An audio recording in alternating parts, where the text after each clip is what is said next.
यीशु मसीह के पीछे इतने सारे लोग, मैं सोचता हूँ 10,000 से ज्यादा ही हो गए, उतने लोग यीशु मसीह के पीछे चल रहे हैं। क्यों क्यों यीशु मसीह के पीछे चल रहे हैं? यीशु मसीह का उपदेश सुनने के लिए, प्रचार सुनने के लिए। क्यों पता है, जब यीशु मसीह प्रचार करते थे तो उनके जीवन से, उनके मुंह से, उनके हर एक कार्य से जीवन की बातें, वरन अनंत जीवन की बातों को बोलता था। और जब लोग उसको सुनते थे, यीशु मसीह को सुनते थे, तो लोगों के जीवन में बदलाव दिखता था। लोग अपने अंदर एक बदलाव को महसूस करते थे। लोग अपने अंदर एक अलग सी शांति महसूस करते थे। लोग अलग सा आनंद महसूस करते थे। नहीं चुप रहो, अलग आनंद महसूस करते थे।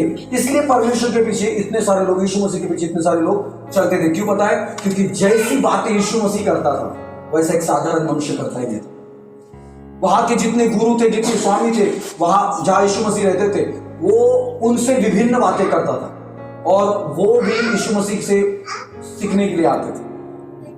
क्यों? क्योंकि यीशु मसीह परमेश्वर का पुत्र है। यीशु मसीह बोलता था, मैं और मेरा पिता एक है। मैं यहां का नहीं हूं, मैं ऊपर से आया हूं, मैं स्वर्ग से आया हूं। किसके लिए? तुम्हारे लिए, हमारे लिए, हम पापियों के लिए, ताकि वो हमें पाप से बचा सके। इसलिए भीड़ की भीड़ उसके पीछे चलती थी। और मैं आपको एक बात बताना चाहता हूं, ध्यान से सुनिएगा, ध्यान से सुनिएगा आंटी। जो यीशु के पीछे चलता है, यीशु मसीह उसको भूखा मारने नहीं देता। जो यीशु मसीह के पीछे चलता है, यीशु मसीह उसको बेघर नहीं होने देता। जो यीशु मसीह के पीछे चलता है, यीशु मसीह उसको बीमारी की हालत में नहीं रखना चाहता। जो यीशु मसीह के पीछे चलता है, उसको वो बंधन में नहीं रखना चाहता। जो यीशु मसीह के पीछे चलता है, उसको वो किसी भली वस्तु की घटी नहीं होने देता। हालेलुया। क्योंकि उस समय वो भीड़ कंटिन्यू, मतलब निरंतर यीशु मसीह के पीछे चल रही थी और चलते चलते वो थक गई। और यीशु मसीह ने देखा कि वो भूखे हो गए। यीशु मसीह ने क्या देखा? कि वो भूखे हो गए। भूख क्या दिखा था? जब भूख लगती है इंसान को तो क्या चाहिए उसको? सबको मालूम है कि भोजन चाहिए। वैसे हमारे जीवन में आज अलग अलग तरीके से हम भूखे हैं। कोई अपने बेटे के लिए रो रहा है, कोई अपने घर के लिए, कोई खुद के लिए, कोई अपने परिवार की समस्याओं के लिए, कोई अपने रिश्तेदारों के लिए, कोई खुद के व्यक्तिगत जीवन के लिए भूखा है। आज उसको तृप्त नहीं, वो संतुष्ट नहीं हो पा रहा है, उसको छुटकारा नहीं है। इसलिए तो हम यहाँ पे बैठे हैं, क्योंकि हम अपने जीवन में संतुष्ट नहीं थे, हम जीवन में आनंदित नहीं थे, हम दुख से लड़ रहे थे। और पता है, जब हम दुख से लड़ते हैं, दुख से गुजरते हैं, तब हम यीशु के पास आते हैं। जो यीशु मसीह के पास आता है, परमेश्वर उसके दुखों को दूर कर देता है। उसके जीवन से वो तकलीफों को निकाल देता है, जिसके वजह से उसके जीवन में निराशाएं आ जाती है, जिसके वजह से वो मरने पर रहता है, जिसके वजह से वो एकदम अकेला हो जाता है। वो खुद को टूटा हुआ महसूस करता है। टूटा हुआ कर किया है कभी किसी ने महसूस? को प्रभु कुछ नहीं हो रहा है, मैंने यहां जाकर देख लिया, मैंने वहां जाकर देख लिया, मैंने सबको सुन लिया, मैंने हर एक दरवाजा खटखटाया प्रभु, लेकिन शांति कहीं से नहीं मिली, छुटकारा कहीं से नहीं मिला, चंगाई कहीं से नहीं मिली, मेरे लिए उपाय कहीं से नहीं किया गया। लेकिन प्रभु यीशु मसीह के पीछे जो चलता है, मैं आपको बता दूं, परमेश्वर उसके लिए उपाय करता है, परमेश्वर उसको संतुष्ट करता है, परमेश्वर उसको चंगा करता है, परमेश्वर उसको ठीक करता है, परमेश्वर उसकी प्रार्थनाओं को सुनता है। क्योंकि बाइबल में लिखा है, हमारा ऐसा परमेश्वर नहीं है जो हमको सुन के अनसुना करे। हमारा ऐसा परमेश्वर है जो हमारी बात सुन नहीं सकता, हमारा परमेश्वर हमको सुन सकता है। हालेलुया। यीशु मसीह ने भीड़ को देखा और वो पूरी क्या थी? भूखी थी और वो थक गई थी। यीशु मसीह ने बोला, उनको बैठाओ। यीशु मसीह ने उस भीड़ पर तरस खाया। यीशु मसीह ने अपने चेलों से पूछा, हमारे पास कुछ है? यीशु मसीह को मालूम था उनके पास कुछ नहीं है, लेकिन अपने चेलों को परखने के लिए कि ये क्या उत्तर देंगे, उसके लिए उसने पूछा। बोला, हमारे पास कुछ नहीं है, हमको लेके आना पड़ेगा। इतनी भीड़ को हम कितना लेके आएंगे? कहा तक 5,000 से ज्यादा लोग है, सिर्फ 5,000 आदमी हैं और स्त्रियां। इतने लोगों के लिए हम कहां से लाएंगे? इतना भी अगर कुछ पैसे से खरीद के भी लाए तो कितना खरीदेंगे इतने लोगों के लिए? लेकिन वहां पे एक लड़का था जिसके पास टिफिन बॉक्स था। टिफिन बॉक्स समझते हैं कि नहीं? डब्बा, जब आप एक बच्चा स्कूल में जाता है तो टिफिन बॉक्स आप सब देते हैं लंच खाने के लिए।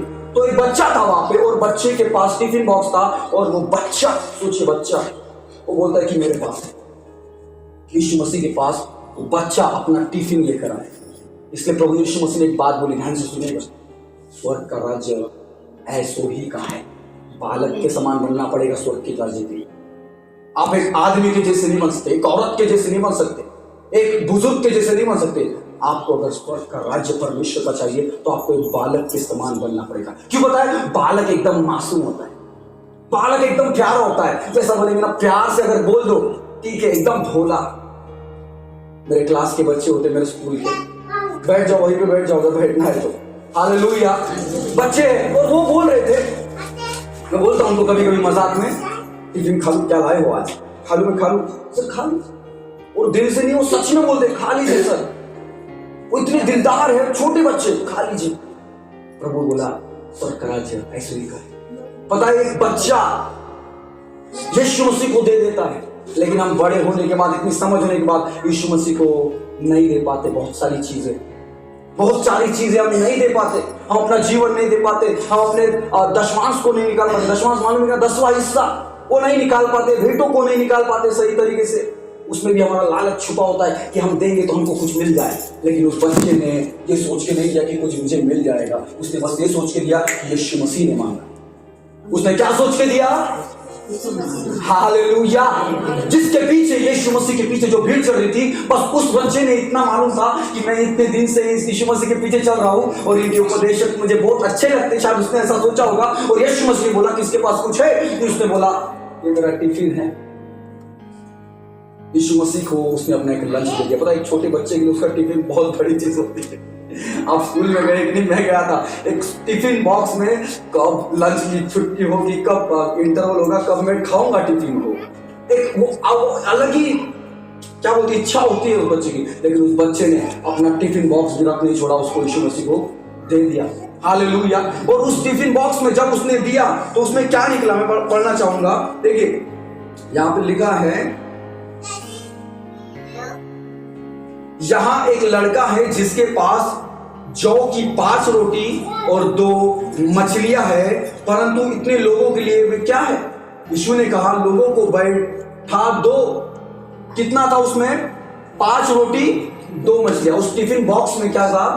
5 रोटी और 2 मछलियां थी। और चेले बोलने लगे इतने से क्या होगा प्रभु, यहाँ पे 5000 सिर्फ पुरुष है। और मैं सोचता हूँ 7000 स्त्रियां हो या उससे ज्यादा हो। समझ रहे कि नहीं? 5 रोटी 2 मछलियां, 5000 पुरुष पहले से है, 7000 स्त्रियां होंगी क्या मालूम, या बच्चे भी होंगे। हालेलुया। लेकिन वो 5 रोटी 2 मछली, उस सब को मिलाकर यीशु मसीह के पास वो लेके गया। और उस 5 रोटी और 2 मछलियों के लिए परमेश्वर ने, यीशु मसीह ने उसको स्वर्ग की ओर उठाया और क्या बोला पता है? पिता धन्यवाद। इस टिफिन के लिए धन्यवाद। इस बच्चे ने जो दिया घटी में दिया, ज्यादा बढ़ोतरी में नहीं दिया। किस में दिया?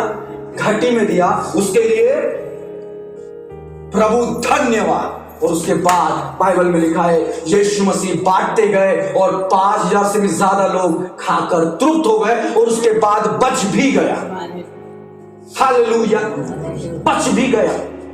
मैं आपको बता दूं, अगर आप अपने जीवन से अपने परमेश्वर को, अपने यीशु मसीह को देना शुरू कर देंगे तो मैं आपको बता दूंगा, आप पूरे गांव भर को बांट के भी रहोगे, गांव भर को खिला भी दोगे, आपके घर में भी तृप्त हो जाएंगे और बच भी जाएगा ताकि आपके वंश खाए।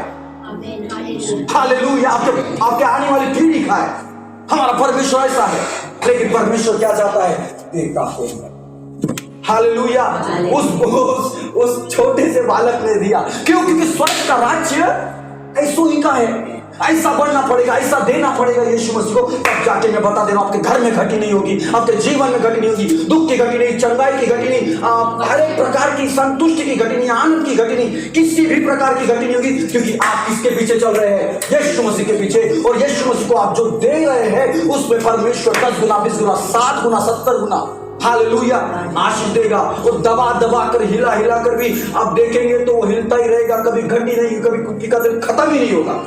विधवा को जानते हैं, बाइबल में लिखा, एक विधवा थी। एलिशा ने उस विधवा के लिए प्रार्थना किया, जा बोले तेरे कुप्पी का तेल घटेगा ही नहीं, तू बर्तन रखती जा और वो तेल बढ़ता जाएगा। क्यों? क्योंकि उसने अपने घराने को परमेश्वर के हाथों में सौंपा। उसने विश्वास किया था परमेश्वर, इसलिए घटी कभी नहीं हुई। आज पता है, ध्यान से सुनिएगा, हमारा जीवन कंजूसी से भरा है। ध्यान से सुनिएगा, मुझे नहीं मालूम है क्यों बोल रहा हूँ। कंजूसी से भरा है, छोड़ दीजिए कंजूसी, परमेश्वर को देना शुरू। एक चीजों में नहीं, हम देने की बात करें तो सबके दिमाग में पैसा ही चल रहा होगा, पैसे की बात नहीं कर रहा। पैसा भी एक चीज है, क्योंकि पैसा परमेश्वर के बाद लोगों के जीवन में प्रथम स्थान लेता है। पैसों के लिए लोग जीते हैं, मरते हैं, क्या क्या झगड़े कर लेते हैं अपने रिश्तेदारों के साथ। बाकी चीजें भी सिर्फ 10वां हिस्सा नहीं, लेकिन भेंट में भी देना है और परमेश्वर में अपना जीवन देना है, अपने लड़कों को देना, अपने परिवार को देना, अपने सुख दुख सब खो दे देना है। अपने मतलब सीधा बोलूं, यीशु मसीह ने बोला, यीशु मसीह ने कहा, हे बोझ से दबे लोगों मेरे पास आओ, मैं तुम्हें विश्राम दूंगा, अपना बोझ मुझको दे दो। दे देना है। यीशु मसीह मांग रहे, तुम दे नहीं रहे हो, बोझ मांग रहे आपको दुख किस चीज से, दे दो ना, मांग रहा है तो, लेकिन आप दे क्यों नहीं रहे हो? इसमें भी कंजूस, दुख देने में भी कंजूस। अरे दे दो ना, बस क्या ले लो पता है? यीशु मसीह बोलते हैं, मेरा जुआ सहज और हल्का है, सहज और हल्का है। पता है यीशु मसीह का जुआ क्या है? ध्यान से सुनिएगा, ध्यान से सुनिएगा, यीशु मसीह का जुआ क्या है? शांति, दूसरों से प्रेम करना, धर्म के काम करना, भक्ति के साथ जीवन बिताना, मुझ पर विश्वास रखना, मुझसे प्रेम करना, धीरज रखना, मेरे आने में देर भी हो सकती है, नम्रता से मेरे सम्मुख चलना। कई बार हमको प्रभु बोल देता है तो ऐसी छाती टूट जाती है, घमंड के साथ चलते, अभिमान के साथ, यही अभिमान हमको डुबा देता। हालेलुया, नम्रता के साथ चलना है, ये है परमेश्वर का जुआ, ये है परमेश्वर का जुआ जो सहज हल्का है। इसमें कुछ आपको मेहनत नहीं, बस आपको थोड़ा झुक जाना पड़ता है, सुन लेना पड़ता है, एक गाल में मारो दूसरा गाल कभी कभी आगे करना पड़ता है, अपने आप जिसको नहीं माफ करना चाहते उसको माफ करना पड़ता है। ये है परमेश्वर का जुआ। और जब इस जुए को आप उठाएंगे, जब परमेश्वर को आप सब कुछ दे देंगे, तो प्रभु यीशु मसीह उस 5 रोटियों और 2 मछलियों के साथ क्या किया? 5,000 से भी ज्यादा लोगों को खिलाया। और जब हम भी थोड़ा, हमारे लिए तो ज्यादा है लेकिन परमेश्वर के लिए थोड़ा है, जब हम वो थोड़ा दे देते हैं तो परमेश्वर उसको बहुत ज्यादा आशीषों में हमको देता है, जो हमें आशीषित करता है, दूसरों को आशीषित करता है, हमारे परिवार को आशीषित करता है, और हम फिर से दुखी नहीं पाए जाते। हालेलुया। आप एक सामरी स्त्री के बारे में अगर जानेंगे, वो सामरी स्त्री टूटी हुई थी, यीशु मसीह उसके जीवन में आए, उसके जीवन में संतुष्टि नहीं थी, क्योंकि वो 5 पति कर चुकी थी, और जो जिसके साथ तो थी वो उसका पति नहीं था, और वो टूटी हुई थी। सोचिए, एक स्त्री को इतने लोगों ने छोड़ दिया, उसका हाल क्या होगा? सोच सकते हैं आप सोच सकते हैं, आप स्त्रियां हैं आप समझ सकती हैं। लेकिन उस स्त्री की हालत क्या थी? वैसे स्त्री को यीशु मसीह ने एक नया जीवन दिया। कोई एक साधारण व्यक्ति दे पाएगा? वो कौन सी नजर से देखेगा उसको? गलत नजर से देखेगा, यार स्त्री तो बहुत स्त्री है, सही नहीं है। लेकिन हमारा यीशु मसीह जीवन को बदलने वाला परमेश्वर है। हालेलुया। उस स्त्री का जीवन यीशु मसीह ने बदल दिया, उस स्त्री का जीवन यीशु मसीह ने बदल दिया। यीशु मसीह खुद उसके पास आए, वो यीशु मसीह के पास नहीं गई थी, यीशु मसीह खुद उसके पास आए। क्यों बताया? क्योंकि वो यीशु मसीह की इंतजार कर रहे थे। भविष्यवाणियां की गई थी यीशु मसीह के बारे में कि एक मसीहा आने वाला है और वो हमें उद्धार देगा, और उसको ये नहीं मालूम था जिस मसीहा की वो इंतजार कर रही है, उसके सामने बैठा खुद उससे मिलने आया उस कुएं के पास। और जब यीशु मसीह से उसकी मुलाकात हो गई, उसका जीवन बदल गया, उसके जीवन से दुख चला गया, उसके जीवन से आज शांति चली गई, उसके जीवन से तकलीफ चली गई, और उसने यीशु मसीह को स्वीकार किया, उसका जीवन बदल गया। हालेलुया। आज हमें भी अपना जीवन देना है, हमें भी अपने हाथों को खोलना है उसके परमेश्वर के लिए। हर एक चीज में परमेश्वर को एकदम दिल खोल के देना है, ताकि हमारा परमेश्वर हमको और आपको आशीष दे। हालेलुया। सिर्फ आपको आशीष नहीं देगा, आपके परिवार को भी आशीष देगा, सिर्फ आपके परिवार को आशीष देगा, आपकी पीढ़ियों को भी आशीष देगा जो आने वाली है, और इतना भंडार प्रभु आपके जीवन में रखेगा। हालेलुया। हमारा परमेश्वर बहुत दयालु परमेश्वर है, बहुत प्रेमी परमेश्वर है। हम कितनी गलतियां करते हैं तो भी वो हमको क्षमा करता है, लेकिन एक बात याद रखिएगा, गलती पे गलती नहीं करना। दया करता है इसका मतलब ये नहीं कि फायदा उठाएंगे। हाँ, कई बार मनुष्य का एक स्वभाव होता है, अरे मार रहा है तो सह रहा है और मारो, है ना स्वभाव। लेकिन हमको नहीं बनना है, हमारे पापों के लिए किसी ने जान दी है। हालेलुया।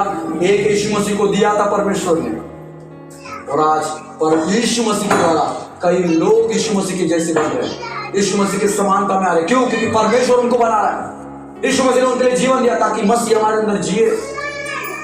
हालेलुया। पता है, जब यीशु मसीह को आप पुकारते ना, यीशु मसीह आपके अंदर आता है। मालूम है कि नहीं? मालूम है कि नहीं? जिसको नहीं मालूम उसको पता कर लीजिए। जब यीशु मसीह आपके जीवन में आता है तो पूरा छुटकारा आपके जीवन में देता है, पूरा छुटकारा मेरे जीवन में देता है। मैंने अपने जीवन में यीशु मसीह को पाया है, इसलिए मेरे जीवन में छुटकारा है, मेरे जीवन में शांति है, मेरे जीवन में सब कुछ है। मुझे आज किसी वस्तु घटी नहीं है। मैं बिल्कुल आता नहीं कि मेरे पास ये नहीं है, वो नहीं, मेरे पास सब कुछ है। और पता है, जब मेरा समय होता है प्रभु देता है, वो सही समय पर परमेश्वर आपको मुझे देना शुरू करता है। हालेलुया। हमारा परमेश्वर दयालु परमेश्वर है। हमारे यीशु मसीह ने उस 5000 की भीड़ पर क्या किया? तरस खाया। क्या हम पर वो तरस नहीं खाए? हम उसके लिए आप इकट्ठे हुए। कोई कहाँ से आया, तो वहां से आई है, ये वहां से आए हैं, सब दूर दूर से आए हैं। हम कहाँ से आए हैं? किसके लिए आए? आपके लिए नहीं आए भैया। अगर आप सोच रहे कि हमारे लिए भैया आ रहे, नहीं, यीशु मसीह के लिए आए। हालेलुया। यहाँ पे हमारा इकट्ठा होने का एक ही मकसद है, वो कौन है? यीशु मसीह। भीड़ किसके पीछे चल रही थी? जहां यीशु मसीह वही भीड़ जाएगी। हालेलुया। हम भी यीशु के लिए आए हैं। आप मेरे लिए नहीं आए, मैं आपके लिए नहीं, मैं भी यीशु मसीह के लिए हूं, आप भी यीशु मसीह के लिए आए हो। हालेलुया। हमारा परमेश्वर, क्यों हम यीशु मसीह के पास आए? क्योंकि उसने हमें क्षमा के एक नया जीवन, एक नया विश्वास, एक नई चंगाई, एक नया छुटकारा, वो एक नई उम्मीद, एक नई आशा। उम्मीद मतलब आशा कि यीशु मसीह आने वाले हैं और हमको स्वर्ग ले जाने वाले हैं। Hallelujah, hallelujah. और आज अगर आप सचमुच यीशु मसीह पर विश्वास करते हैं, अगर जिसको नहीं मालूम आज तक रुका हुआ है बहुत सारी चीजें, यीशु मसीह को दे देना सब कुछ भी रख मत छोड़िए, सब कुछ दे दीजिए। दुख दे दीजिए, तकलीफ दे दीजिए, बोझ दे दीजिए, सब कुछ दे दीजिए और परमेश्वर को ले लीजिए। प्रभु बोलिए, मेरे जीवन में आइए, मेरे जीवन में राज करिए, मेरे जीवन में संभालिए, मुझे आजाद करिए। प्रभु जैसे उस प्रकार उस बच्चे ने क्या दिया? लंच बॉक्स दिया, टिफिन दिया, वो डिब्बा दिया। प्रभु मैं अपना जीवन देता हूँ, मैं अपना दशवांश देता हूँ, मैं अपनी भेंटें देता हूँ। प्रभु मैं अपना दुख देता हूँ, मैं अपनी तकलीफ देता हूँ। प्रभु मैं अपना जीवन में, अपनी इच्छाएं में, अपना सब कुछ देता हूँ। प्रभु तू अब मुझे आशीष दे। क्या दे?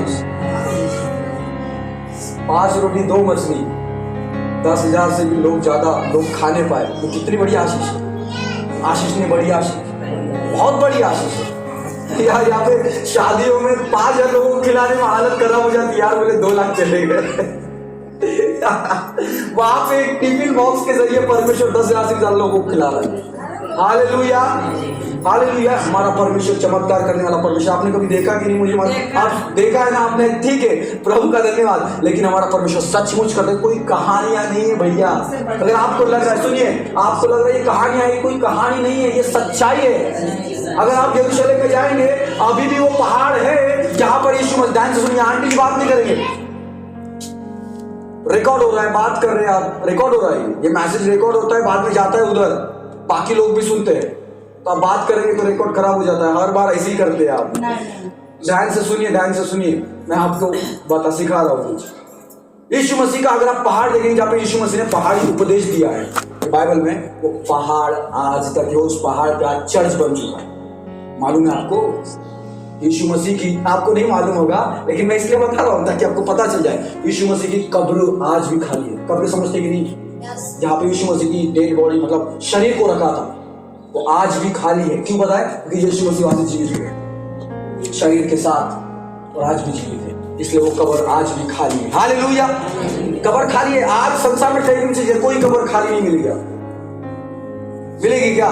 लेकिन एक कब्र खाली है, वो यीशु मसीह। क्यों? क्योंकि यीशु मसीह मारा गया, गाड़ा गया और तीसरे दिन मुर्दों में से, हालेलुया, हम जीवित परमेश्वर की आराधना करते हैं, जीवित यीशु के पीछे चलते, जो मरा नहीं है परंतु आज भी जीवित है और हमारी प्रार्थनाओं को सुनता है। और उसने वायदा किया है, जगत के अंत तक मैं तुम्हारे साथ रहूंगा और फिर तुम्हें लेने आऊंगा। और जितने ये विश्वास करते प्रभु यीशु मसीह उसके जीवन में आते, उसके जीवन स्वतंत्र कर देते। हालेलुया। प्रभु ने मेरे जीवन को बदला है। पता नहीं कितने लोगों को, सब ज्यादातर लोगों को मालूम है मेरे जीवन के बारे में। प्रभु ने मुझ जैसे जीवन को बदला है, इसके जीवन को बदला, यहाँ पे बहुत सारे लोगों के जीवन को बदला है। आपके भी जीवन को प्रभु यीशु मसीह आज बदल सकते हैं, लेकिन प्रभु यीशु मसीह को बुलाने के लिए कौन तैयार है? यीशु मसीह के लिए देने के लिए कौन तू तैयार है? हालेलुया। तब प्रभु आपके जीवन में और मेरे जीवन में बहुत आशीष देगा। हालेलुया। इस वचन पर विश्वास करिए और आपका जीवन बदलता चला जाएगा। आइए अपनी आंखों को बंद करें, हम प्रार्थना